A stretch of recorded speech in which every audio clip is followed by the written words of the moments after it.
अंतर्गत हम प्रश्न देखने जा रहे हैं, जिसके अंतर्गत हमें कई चीजें निकालना है।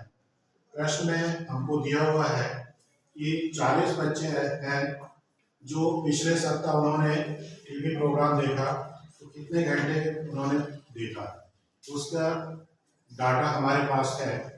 ये डाटा हमारा दिया हुआ है और इसके अंतर्गत हमें 5 प्रश्न पूछे हुए हैं। पहला प्रश्न ये है कि वर्ग का माप 5 वाली बारंबारता सारणी बनाइए।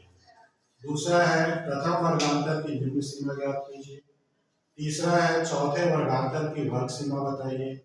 चौथा है 7वें वर्गांतर का वर्गांक बताइए। और 5वां है कितने बच्चों ने उस सप्ताह में 20 या अधिक घंटों का टीवी प्रोग्राम देखा। तो इस तरह से हमारा प्रश्न है। तो इसके लिए हम एक पहले सारणी बनाते हैं। सारणी हमारा इस प्रकार से दिखेगा।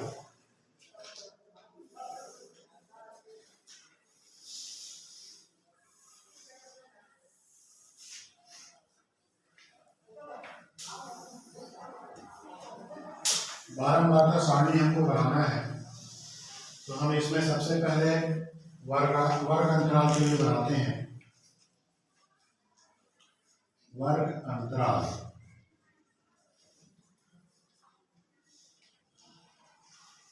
फिर टेली चिन्ह,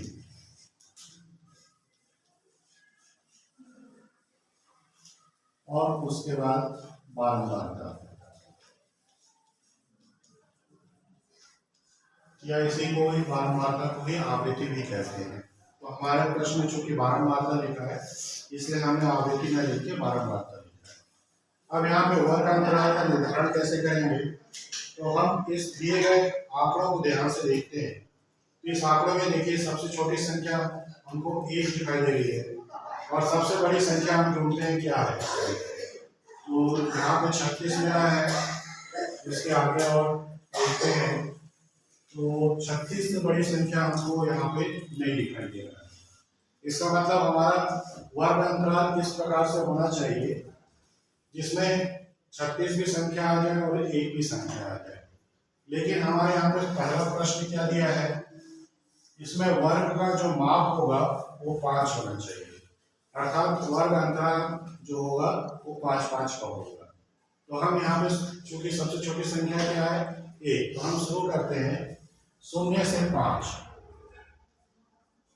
फिर 5 से 10, 10 से 15, 15 से 20, 20 से 25, 25 से 30, 30 से 35 और 35 से 40।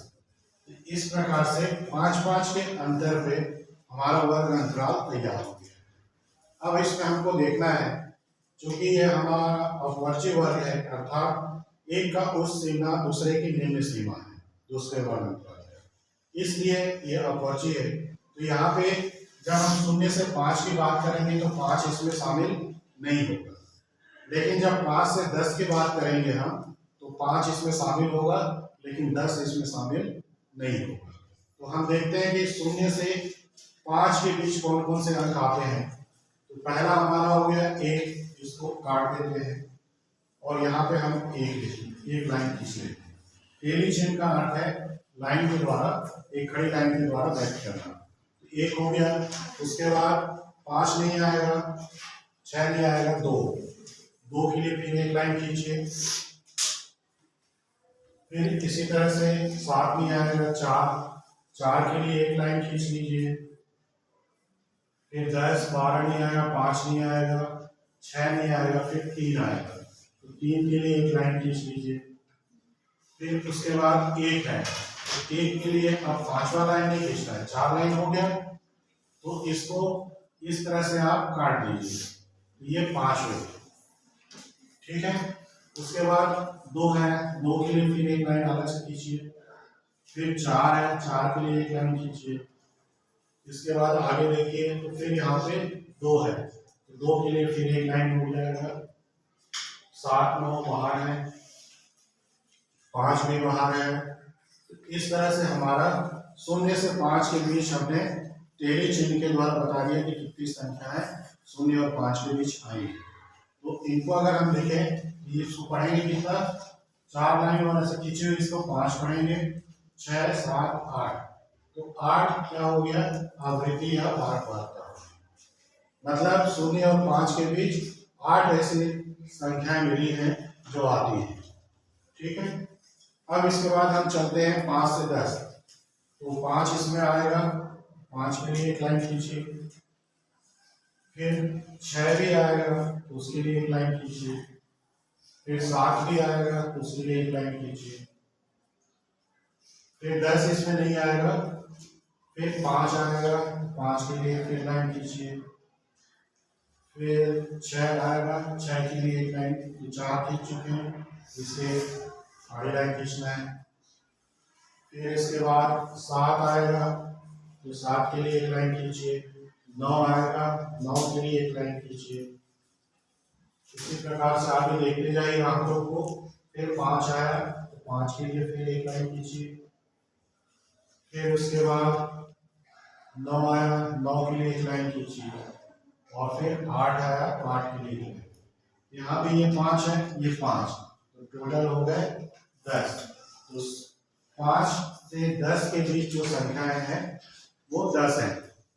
अब इसके आगे हम चलते हैं 10 से 15, तो यहाँ पे हमारा 10 आएगा, 10 के लिए एक लाइन खींचिए, फिर 12, फिर 12 के लिए, फिर 10 के लिए एक, फिर 12 के लिए एक, उसके बाद 15 इसमें नहीं आएगा, 16 17 नहीं आएगा, 13 के लिए एक खींचिए, फिर 14 इसके लिए एक खींचिए, और इसी तरीके से आगे देखते जाइए, तो अब नहीं है, तो 5 और 1 6, तो हमारा 10 से 15 के बीच 6 संख्या है। अब 15 से 20 के लिए देखना है, तो 15 से 20 के लिए 36 नहीं आएगा, 22 नहीं आएगा, 15 आएगा इसमें, 15 के लिए एक खींचिए, फिर 16 के लिए एक खींचिए, 17 के लिए एक खींचिए, और उसके बाद बस इतना ही है। तो इसमें 3 संख्याएं हैं, तो इसकी आवृत्ति 3 हो गई। अब 20 से 25 के लिए, तो 20 से 25 के लिए हमारा 22 है, एक आ गया, इसी प्रकार से 21 ये भी आएगा, और 23 आएगा, 26 नहीं आएगा, 25 भी नहीं आएगा। तो इस तरह से हमारा 20 से 25 के बीच 3 हो गया। अब 25 से 30 के बीच देखते हैं, तो 25 से 30 के बीच 26 एक आ गया, फिर 25 2, फिर 26 ये भी आएगा, फिर 29 ये भी आएगा, 30 नहीं आएगा इसमें, ये हो गया 4। अब हम 30 से 35 के बीच देखेंगे, तो 36 बाहर है, 31 आएगा, 31 के लिए एक लाइन खींचिए, फिर 33 के लिए एक लाइन खींचिए, फिर 33 है तो फिर एक लाइन खींचिए, और 30 इसके लिए भी एक लाइन खींचिए, और 31 इसके लिए भी एक लाइन खींचिए। तो ये 5वां है, तो 5वें के लिए काट देना, ये हमारा 5 हो गया। ठीक है, अब हमारे पास 35 से 40 के बीच देखना है, तो 35 से 40 के बीच ढूंढते हैं, तो एक 36 मिला, एक लाइन खींचिए और 36 को काट दीजिए। अब देखिए इसमें सारे नंबर कट गए हैं, कुछ बचा नहीं है, तो ये एक आ जाएगा। तो यहाँ पे देखिए हमने बारंबार का सारणी तैयार कर दिया। ठीक है, अब इसको देखिए, आपके सारे नंबर कट गए हैं, इसको जोड़ के देखिए कि आपका कितना मिलता है। 10 और 8 18, 18 और 6 24, 24 और 6 30, 30 और 4 34, 34 और 5 39 और 1 40, 40 मिल गया टोटल। और यहाँ पे कितने बच्चों का दिया है? 40 बच्चों।